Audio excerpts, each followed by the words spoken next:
2520 anos, começando no ano 677 a.C., levando ao povo cativeiro à Síria pelos assírios e terminando aquele período no ano 1844. Ontem falei que nesse momento o povo estava dividido. O Israel ficou um estado à parte e Judá foi outro estado no sul. Nesse momento, nessa altura da história do Israel, temos um povo dividido, temos um reino dividido. Não somente foi levado preso o povo de Judá, mas também foi levado o povo de Israel pelos assírios. E me gostaria de ler o texto aqui, nosso primeiro texto de hoje.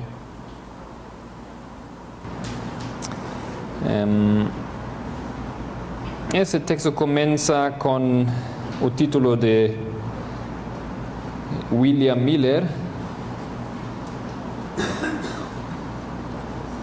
Não, talvez melhor um pouco antes, onde fala Hiram Edson. Ponto A, 723 a.C. Ponto A, onde fala o começo dos 2520, Hiram Edson. Lá tem um texto embaixo que começa em Isaías 10, etc. Vamos ler um pouco desse texto na seguinte página, onde fala assim em 2 de Reis, capítulo 17, é encontrado o relato inspirado. Tem naquele texto? Acharam? Lá no texto mesmo. 2 Reis. Não, é na outra página, no texto do Hiram Edson, continua. E aqui, assim em 2 de Reis. Página 16. Mas lá no impresso é diferente. Alguém? Que página? 10. Na página 10. Ok? No meio do texto, mais ou menos. Assim, em 2 de Reis 17, é encontrado o relato inspirado do cumprimento do que Deus disse por meio de seu servo Isaías 10, 5, 6, e por Moisés em Levítico 26, e por Davi em Salmos 78 e 1 de Reis 14. Isto é, de fato, o relato histórico inspirado do cumprimento do que Deus disse por todos os seus servos, os profetas, neste ponto de dar Israel em cativeiro, para ser pisado pelos gentios como o lama das ruas. A validade do testemunho acima não pode ser invalidada ou acusada, desde que não pode haver espaço para mais dúvidas nesse ponto tão claro. Esse, então, é o evento histórico inspirado e a sua cronologia, que é 723 a.C., é o ponto a partir do qual se conta os 2520 anos de cativeiro.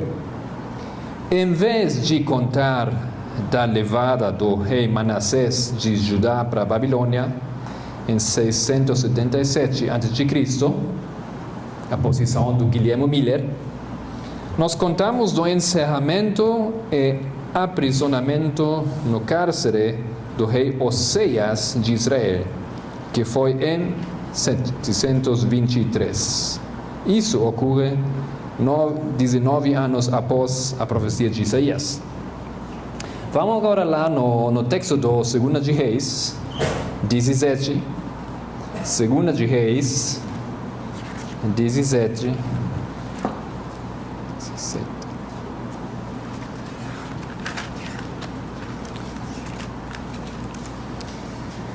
onde fala do fim do reinado de Oséias, rei de Israel, começando no versículo 1. No ano do 10º de Acás, rei de Judá, começou a reinar Oséias, filho de Elá, e reinou sobre Israel em Samaria 9 anos. E fez o que era mau aos olhos do Senhor, contudo não como os reis de Israel, que foram antes dele. Contra ele subiu Salmanaser, rei de Assíria, e Oséias ficou sendo servo dele, e pagava-lhe tributos. Porém o rei de Assíria achou em Oséias conspiração, porque enviara mensageiros a Só, rei do Egito, e não pagava tributos ao rei de Assíria cada ano, como dantes. Então o rei de Assíria o encerrou e aprisionou na casa do cárcere.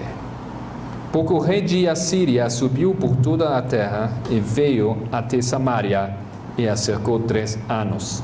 No ano 9 de Oséias, o rei da Assíria tomou a Samaria e levou Israel cativo para a Síria e fez-los habitar em Ala e em Abor, junto ao rio Gozá, e nas cidades dos Medos.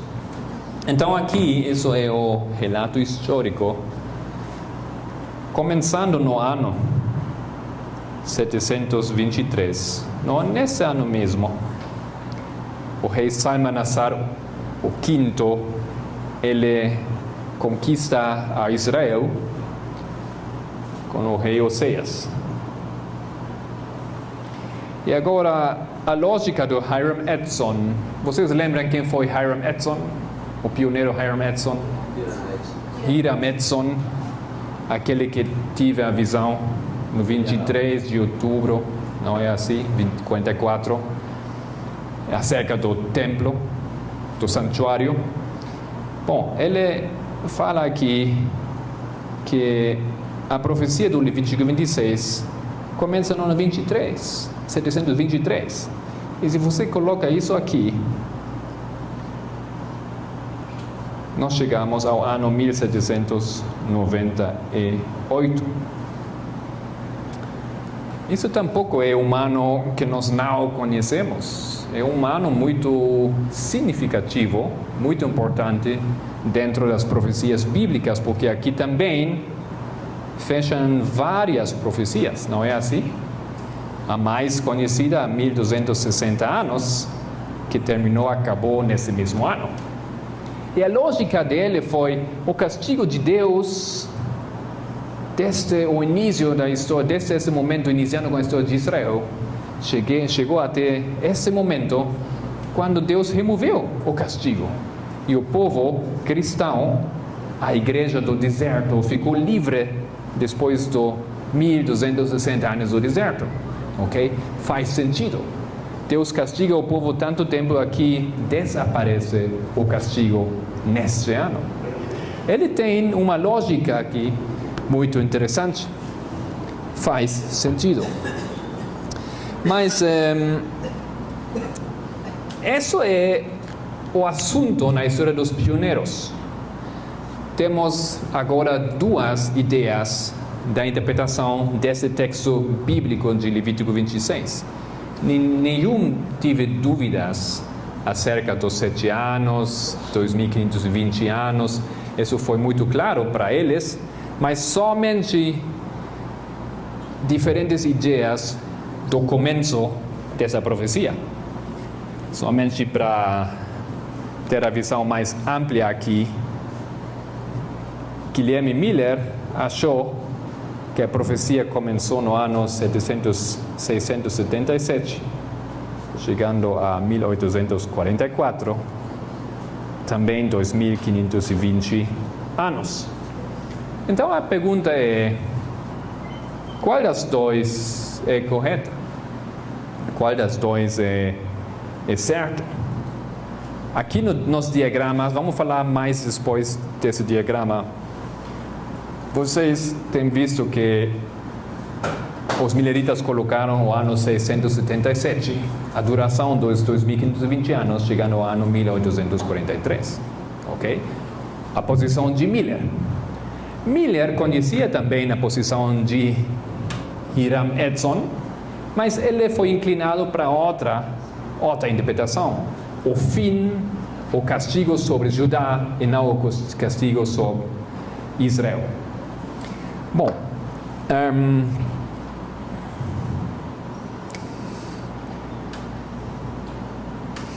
interessante quase no fim desse artigo do Hiram Edson, nós lemos a conclusão dele e nós temos um registro histórico de um evento correspondente ocorrendo no ano de 1798 que perfeitamente responde ao cumprimento das predições dos profetas, que privaram os eventos que marcam o fim dos 2.520 anos de indignação e cativeiro. Então, agora como podemos avançar, como podemos solucionar aquele assunto? Talvez vocês tenham visto aqui que Hiram Edson fala de Isaías 7. O texto onde ele diz: isso ocorreu 19 anos após a profecia de Isaías. Aqui temos 19 anos. Ainda não. Temos 10 anos após a profecia de Isaías, registrada em 7:8. Vamos lá, então, para ver de que ele está falando aqui no Isaías 7.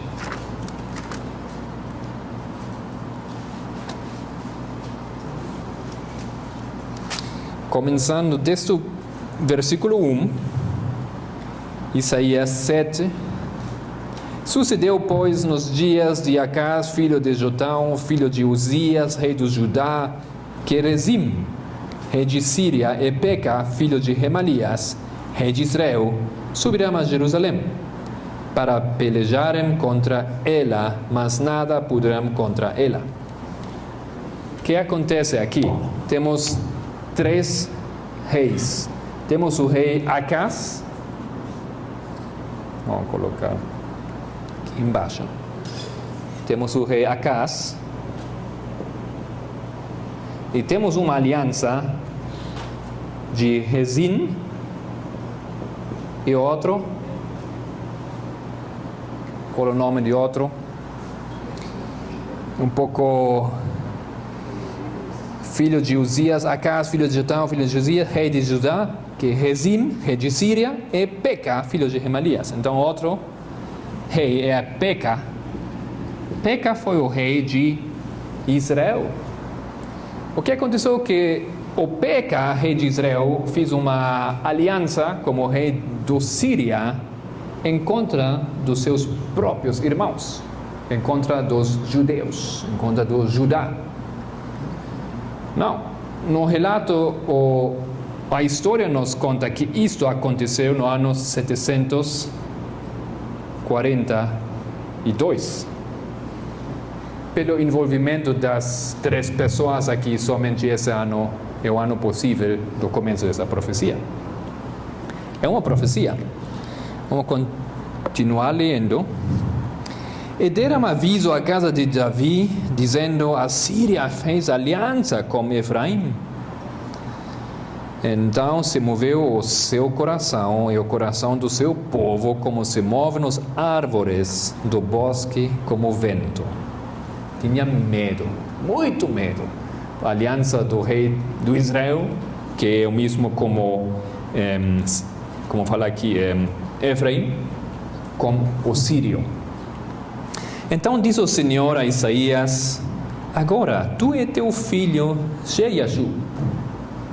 Vocês têm que lembrar esse nome aqui. Vamos voltar a esse nome, Shear-Jashub, porque tem um significado.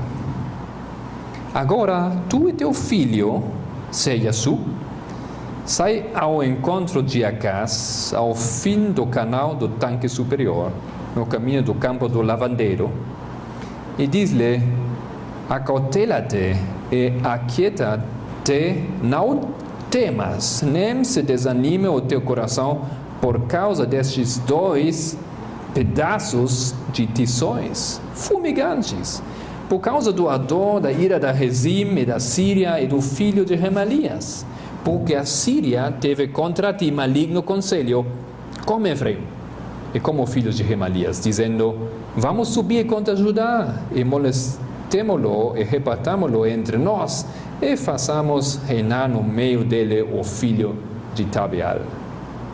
Assim diz o Senhor Deus: isto não subsistirá, nem tampouco acontecerá.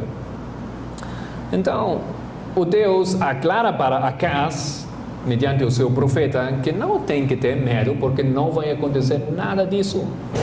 É somente como a fumaça fazendo um barulho lá, mas não vai acontecer nada disso, tranquilo, ok? Mas como é a reação do Acaz? Porém a cabeça, versículo 8, de Síria será Damasco, e a cabeça de Damasco Rezim, e dentro de 65 anos Efraim será destruído e deixará de ser povo. Isso aqui é uma profecia. Dentro de 65 anos. Se no momento de dar aquela profecia foi 742, e nós contamos 65 anos no futuro, vamos chegar a que ano? Dentro de 65 anos. Até que ano? Bom, parece uma casualidade, mas 65 anos no futuro de 742, é exatamente no ano 677. Ok? Mas o que falou exatamente a profecia? A profecia fala que dentro dos 65 anos vai cair quem? Israel ou Judá? Fala de Samaria. Samaria é Israel. Então, 723 depois de Cristo é dentro de 65 anos? Claro, é dentro de 65 anos. Aqui. Poderia ter sido aqui. Aqui. Qualquer desses, depois de 1 ano, depois de 3 anos, depois de 10 anos, sempre fica dentro dos 65 anos. Ok? Então, a profecia foi certa. Exatamente depois de 19 anos, disso estava falando aqui o Hermetson, cumpre-se a profecia do Isaías 7. Mas o estranho é que o fim dos 65 anos exatamente apontam a 677. Ou seja, a profecia do Isaías 7 contém, sem que ele percebeu, o rei percebeu, contém também a data exata do fim do Judá. Ok? Por quê? Porque aqui Deus fala do fim implícito do Judá, quando o problema não é Judá, o problema é Israel, que fez a conspiração contra Judá? Vamos, temos que continuar lendo o texto, quando fala assim, 9. Entretanto, a cabeça de Efraim será Samaria, e a cabeça de Samaria, o filho de Remalias. Se não os crerdes, certamente não haveis de permanecer. E isso é muito importante aqui. Se você não acredita, você tampouco vai permanecer. É uma profecia. Você precisa entender e acreditar naquela profecia, mas porque senão você não vai permanecer. E continuou o Senhor a falar com Acaz, dizendo: pede para ti, ó Senhor, teu Deus, um sinal. Deus é muito maravilhoso. Ele tem muita compaixão com o ser humano, mas ele está vindo nos olhos do Acaz que ele não acredita, que ele tem ainda medo do Síria. ele não acredita. Então Deus fala, pede uma sinal. Que tipo de sinal? Pede-o ou embaixo nas profundezas, ou em cima nas alturas. Maravilhoso, é muito lindo. E que tem feito vocês, se Deus fala para vocês, pede uma sinal. Bom, deixa agora na noite aparecer o sol, iluminar o céu. Ou deixa que aqui se abra uma fonte de água aqui nesse mesmo lugar. Alguma coisa especial. Para você acreditar que é certo aquela profecia. E que faça caso. E que é a resposta do rei do Judá. Acas, porém, disse, não pedirei, nem tentarei ao Senhor. Que isso? Quem tenta a quem? Se Deus me pergunta, eu não estou no lugar de dizer, não vou te tentar. E fala o profeta, portanto mesmo, não. Então ele disse, ouvi agora, o casa de Davi, pouco vos afadigardes, ó homens, senão que também afadigareis o meu Deus. Portanto, o mesmo Senhor vos dará uma sinal. Es que a virgem conceberá e dará à luz um filho, e chamará o seu nome Emanuel. Quem é esse filho? Que sinal é essa que vai acontecer dentro do povo de Judá? Qual é o nome desse filho? É Jesus. Ok? Aqui tem uma profecia incluída. Por que fala de Jesus aqui? Manteiga e mel comerá quando ele souber rejeitar o mal e escolher o bem, etc. Então, aqui, nessa profecia do Isaías 7, temos uma citação muito interessante, porque essa profecia faz o seguinte, fala do fim do Israel, dentro de 65 anos, sem especificar exatamente o ano, e foi cumprida. Mas também fala do fim, implicitamente, sem dizer diretamente, do Judá. Parece ter uma relação, parece ter uma união entre os dois castigos desses dois impérios, ok? Talvez nós temos que pensar que não somente essa interpretação ou essa é correta, mas ambos formam parte do mesmo cumprimento de uma profecia. Interessante é que Isaías aqui faz uma conexão a Jesus. Quando Jesus aparece na terra, por quanto tempo ele trabalhou? Por quanto tempo foi o seu ministério? 3 anos e meio?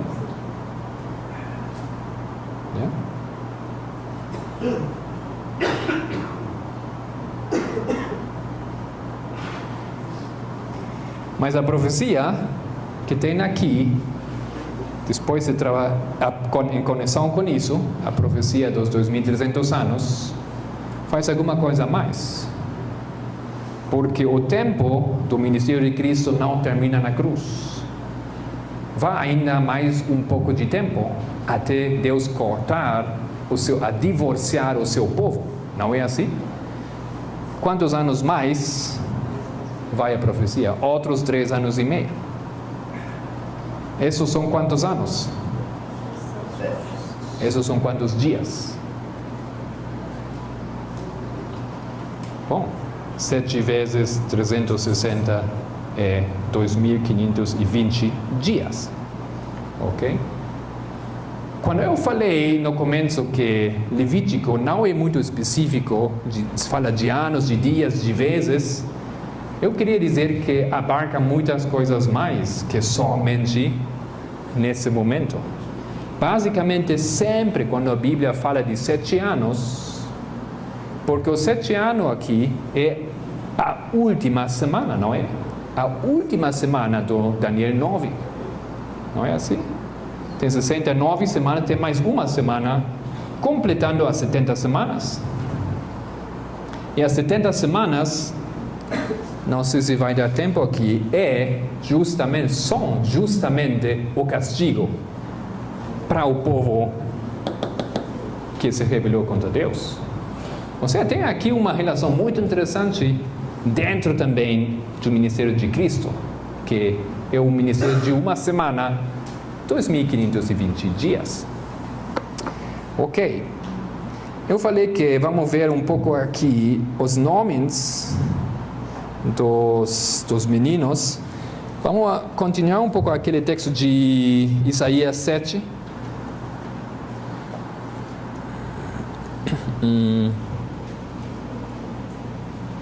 Fala de todas as coisas que acontecerão em contra de Judá. Continuamos no capítulo 8. Disse-me também o Senhor: toma um grande rolo e escreve nele com caneta de homem, apressando-se o despojo, apressurou-se a pressa. Na verdade, diz outra coisa, tem um nome ali. O nome é Mashalal-Hasbaz. Então tomei comigo fiéis testemunhas, Urias sacerdote e Zacarias, filho de Berequias, e foi ter como profetisa, e ela concebeu e deu à luz um filho, e o Senhor me disse: põe-lhe o nome Maher-Shalal-Hasbaz, porque antes do que o menino saiba dizer meu pai ou minha mãe, se levarão as riquezas de Damasco e os despojos de Samaria diante do rei de Assíria. Então, aqui, ele dá outro filho para Isaías, e os dois filhos têm uma relação com a história desses dois povos. Porque como foi o nome do primeiro? Shear-Yashub. Não sei se alguém tem uma nota de pé onde explica o significado de Shear-Yashub. Um remanente volverá. Shear-Yashub é o filho que tem que ir com Isaías e explicar o que vai acontecer com Judá. Remanente volverá. E o nome do outro filho que está em relacionamento com a profecia em cima do Damasco, do aliado de Damasco, Israel, seu nome é Maher-Shalal-Hasbaz, e o significado disso é mesmo isso que diz ali: o despojo se apressa. A ver.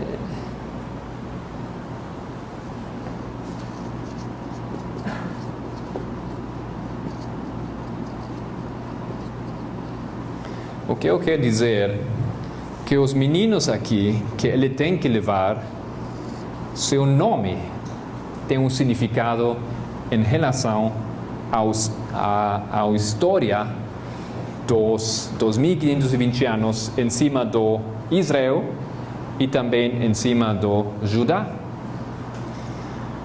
Porque a história do Israel é uma história muito diferente da história do Judá. O que acontece com Judá depois do cativeiro na Babilônia? Depois de algum tempo, eles voltam. Não é assim? Eles podem voltar do cativeiro e novamente fazer a cidade de Jerusalém e ser o povo de Deus. Mas o que acontece com Israel? Essa foi a minha pergunta ontem.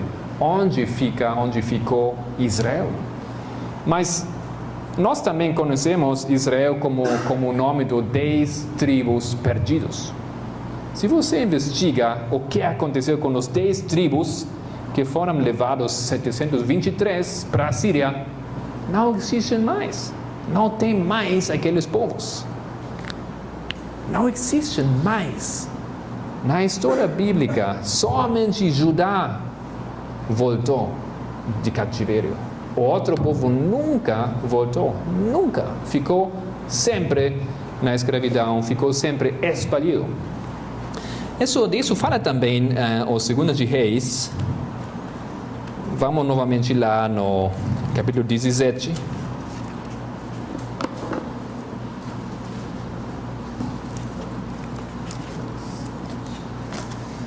De 2 de Reis, novamente.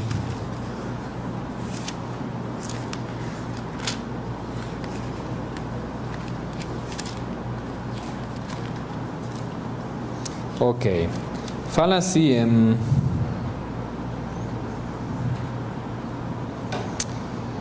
vamos ler um pouco primeiro no versículo 7 novamente. Porque sucedeu que os filhos de Israel pecaram contra o Senhor, seu Deus, que os fizera subir da terra do Egito, de debaixo do mão de Faraó, rei do Egito, e temerão a outros deuses, e andarão nos estatutos das nações, que o Senhor lançara fora de diante dos filhos de Israel. 9. E os filhos de Israel fizeram secretamente coisas que não eram retas. 10. E levantaram para si estátuas e imagens do bosque em todos os altos outeiros e debaixo de todas as árvores verdes. 11. Ao final, e fizeram coisas ruins para provocarem a ira do Senhor. Por isso, Deus, num certo momento na história, acabou o seu pacto com eles, porque eles quebrantaram um pacto por muito tempo. E chegou o momento aqui no ano 723, quando ele deixa que o Assíria entra nas terras e conquista o rei Oséias. 13. E o Senhor advertiu a Israel e a Judá pelo ministério de todos os profetas e de todos os videntes, dizendo: convertei-vos de vossos maus caminhos e guardei os meus mandamentos. Isso aqui é a mensagem que tem todo o tempo implícito Levítico 26. Porque Deus não anuncia as maldições sem advertir o povo de se converter. Ele somente quer que o povo se converte, que deixe os maus caminhos, mas o povo não quer ouvir. 14. Porém não deram ouvidos, antes endureceram a sua cerviz, como a cerviz dos seus pais, que não creram ao Senhor seu Deus, e rejeitaram os seus estatutos e a sua aliança. Bom, e logo acontece, em versículo 22, o seguinte, 24. 2 de Reis 17, 24. E o rei de Assíria trouxe gente de Babilônia, de Cuta, de Ava, de Amate e Sefarvaim, e a fez habitar na cidade de Samaria, em lugar dos filhos de Israel. E eles tomaram a Samaria em herança e habitaram nas suas cidades. 29. Porém, cada nação fez os seus deuses e os puseram nas casas dos altos que os samaritanos fizeram, cada nação nas cidades em que habitava. Essa é a história triste de Israel. Os assírios pegam os israelitas, levam eles para o Império Assírio, o grande Império Assírio, de maneira que não tem mais israelitas na terra de Israel, mas ele toma outras pessoas de outros povos e coloca lá, na terra de Israel. Por isso, aquela terra se converte em uma nação, um povo novo, um povo mesclado, a nação de Samaria. Vocês conhecem Samaria, todo o tempo na história de Jesus tem um rol específico, o povo de Samaria. O povo de Samaria é um povo misto das diferentes nações, de diferentes povos, que eles foram colocados em contra de sua vontade aqui na terra de Israel. Um trabalho muito horrível para aniquilar, para destruir perfeitamente um povo. Na Segunda Guerra Mundial, isso aconteceu muitas vezes, ou antes também. Eu lembro que muitos povos queriam acabar com a história de Polônia, por exemplo. E eles colocaram alemães dentro, colocaram russos dentro, sacaram os polacos para a Rússia, etc., para acabar com a história do povo. Uma maneira muito forte de destruir a cultura, a história de um país. Isso foi o que fez aqui o rei de Assíria. E se tornou um povo pagão. A história do Israel acabou aqui. O despojo se apressa. Não tem boas novas para Israel. Vai ser o fim da história desse povo, dos 10 tribos. Hoje é uma coisa de investigação. Onde ficaram os povos? Onde ficaram os 10 tribos? E tem um povo lá em Índia, tem outro povo em Indonésia, que eles dizem que eles são os descendentes de, não sei, diferentes tribos, de Dan, de outra tribo, etc. Tem muitos que clamam, mas não se sabe. Yeah? Eles realmente foram esparcidos na toda a terra. Assim é o que fala Levítico 26.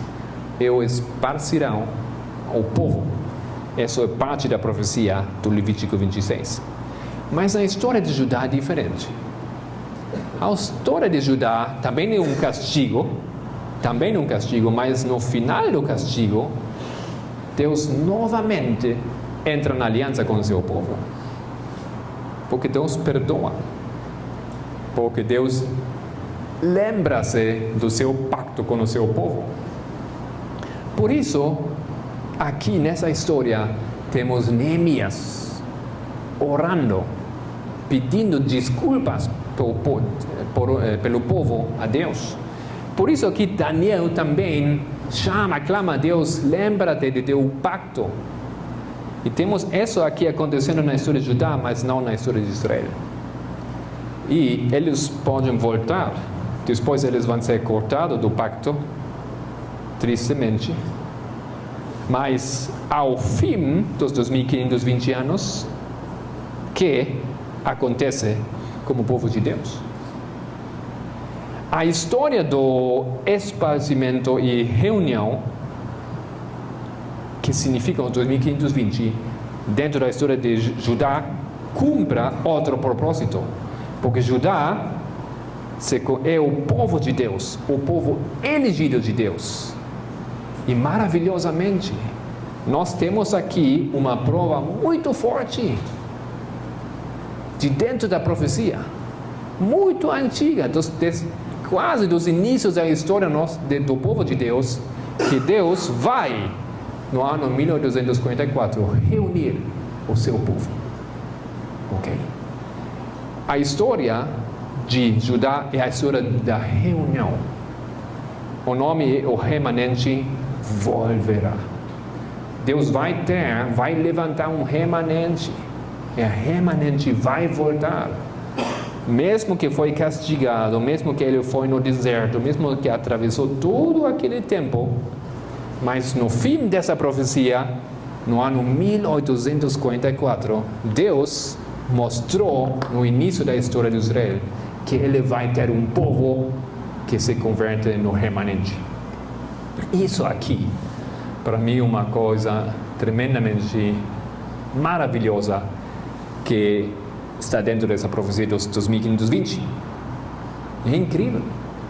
Como pode ser que no tempo de Moisés nós temos já incluído uma data que faz referência a 1844, a história do povo, do remanente que volverá? Então temos duas histórias diferentes, a história de Israel e a história de Judá. Um povo não voltou, um povo voltou. Os dois povos foram povo de Deus. Um povo, uma parte deixa ser povo de Deus, outro se converte no remanente. Ok? Isso é a história da Bíblia, todo o tempo. O trabalho de Jesus, o trabalho do Evangelho é dividir a luz, separar a luz das tenebras, a escuridão da claridade. O joio, como o trigo, o joio, etc, etc, etc. Ok? Os virgens insensatas das virgens Não loucas, vocês falam, não? E as outras, vocês entendem aquela ideia, aquele princípio bíblico? Aqui temos essa história. Deus separou o seu povo em 2 grupos. Ok, mas tem muito mais aqui.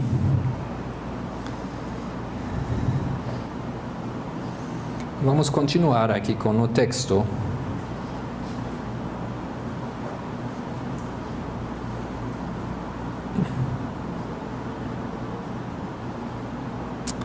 Talvez antes de continuar, outra coisa que foi muito importante para os pioneiros.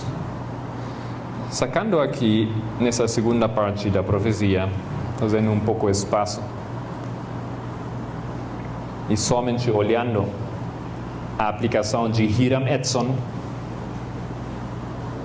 o castigo em cima do Israel, tem mais uma coisa muito interessante.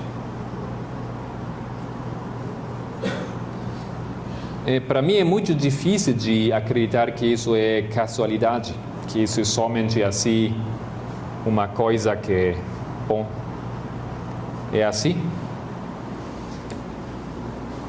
Dividindo o período de 2520 anos, quantos anos dá 2520 dividido por 2? 1260. Os 1260 anos foram um tempo de castigo do povo de Deus? Claro. Claro que sim. Mas o castigo talvez mais conhecido, né? Um castigo mais longe conhecido por nós. 1260 anos de castigo, perseguição, escuridão, não? A mulher indo para o deserto, ok? Mas se aqui tem 1260, o nome desse período qual é? Como falam? Tem aqui a desolação papal. Yeah?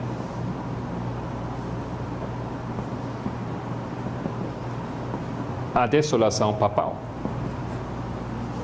Se aqui tem 1260, aqui também tem 1260, que é a desolação. Isso. Paga. Ok? Esse conceito é um conceito muito importante para os mileritas. Eles compreendem as profecias dividido de certa maneira em 2 fases, 2 tempos de desolação. Tem os povos, começando aqui com uma história de Babilônia, Grécia, Roma pagana. Estão todos aqui, Medo-Pérsia, estão todos aqui dentro, Babilônia, Medo-Pérsia, Grécia e Roma pagão. Todos estão dentro de esse período de 1260 anos. E aqui nesse período somente o Roma papal. Isso não é uma coisa nova, é uma coisa que nós conhecemos muito bem, é um dos fundamentos do entendimento de interpretação profética dos pioneiros. Um conceito básico que tem 2 forças desoladoras do povo de Deus. Ok? E isso é muito interessante porque, logicamente, a metade aqui é o ano 538. O ano quando o Papa começou a reinar e teve tudo o que ele precisava para reinar a terra. Ok? Então, isso tem mais aqui é um assunto que está dentro dessa profecia e que eu acho que coloca aquela interpretação sobre um fundamento muito sólido, porque sabemos muito bem que aqueles 2 poderes ou fases perseguiram e foram uma desolação para o povo de Deus, fazendo nada mais aqui em 2 fases o que Levítico 26 chama 7 tempos. E claro, isso é nenhuma outra coisa que o plano de Satanás. E o Satanás nunca faz outra coisa que fazer o mesmo copiando o plano divino. Não é assim? Porque profeticamente, quantos anos são 1260 dias? 3,5, não é assim? E se isso é 3,5, isso aqui também é 3,5. 3 anos e meio, 1260 dias, ok? Tem a mesma coisa aqui. Cristo trabalhou na Terra por 3 anos e meio e seu ministério continuou outros 3 anos e meio, uma semana. O Satanás, a mesma coisa, 3 anos e meio. Isso é o espelho satânico, ok? Do ministério do Cristo, aqui nessa história. Tudo isso para os pioneiros foi muito importante de ver e compreender e para se fundamentar dessa aplicação dos 2520 anos. Ok. E eu compreendo o Hiram Edson que ele fala isto tem que ser a aplicação correta dessa profecia. Porque, ok, o que fala Miller também faz muito sentido, mas isso mesmo é a maldição sobre o povo de Deus. Aqui cumpra-se tudo o que ele falou. E deveríamos voltar a Levítico 26 para lembrar um pouco o que Deus falou aqui nesses versículos que vai acontecer. Versículo 30 de Levítico 26.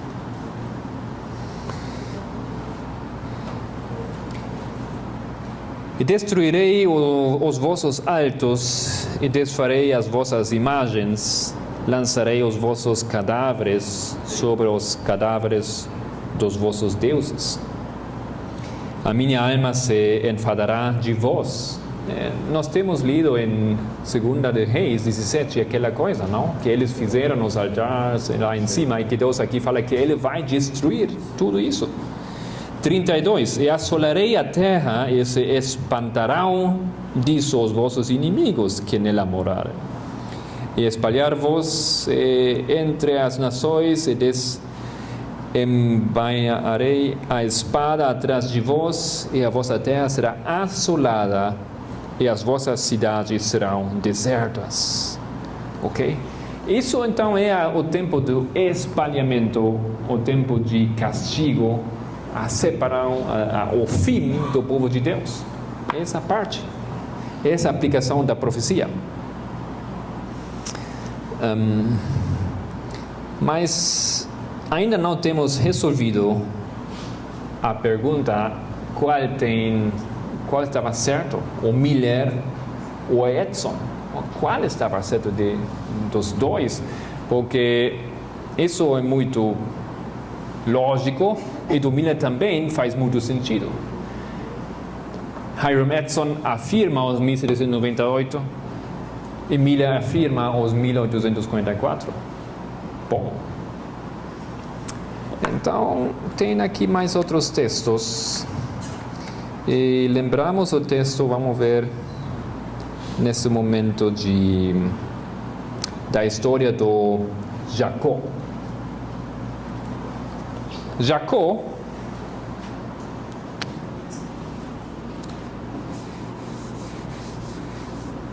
teve 2 mulheres, não é assim?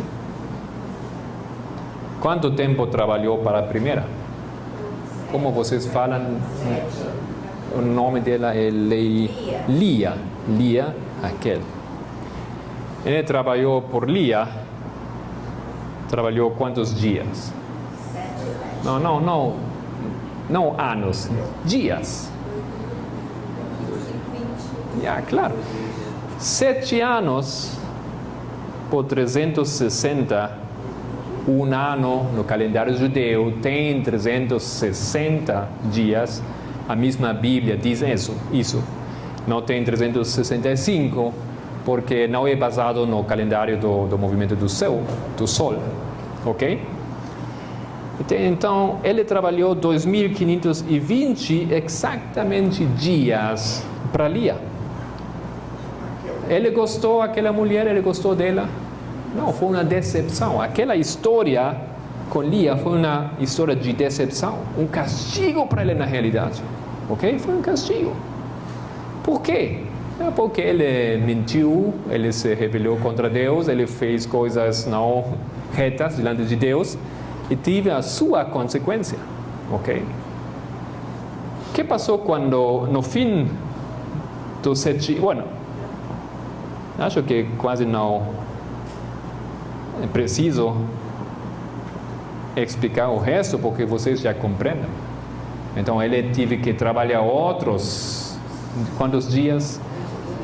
Eu não quero fazer uma coisa mística dos 2520. Vocês podem dizer como vocês gostam. 7 anos, 7 tempos, 2520 dias. Somente quero demonstrar que aqui tem uma relação do sentido, da mensagem que está dentro disso.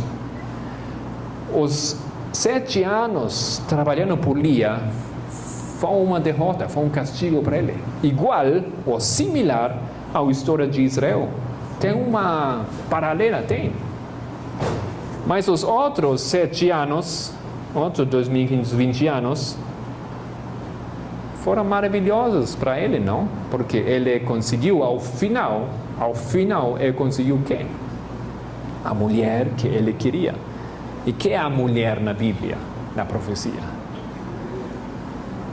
A mulher é símbolo da igreja. Então, no final dos outros 2520 anos, Deus aqui, 1244, teve a sua mulher. Não? Estava preparada, pura, a mulher que ele amava e ele ama. Isso é uma história paralela. Mas isso tem uma relação muito direta, porque Jacó é o pai desses 12 tribos, ok? Dois filhos com Raquel, acho que 6 filhos com Lia e outros 4 filhos com as empregadas, ok? 12 filhos.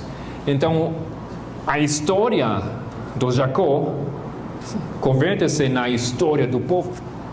E temos aqui muita coisa relacionada nessas histórias, ok?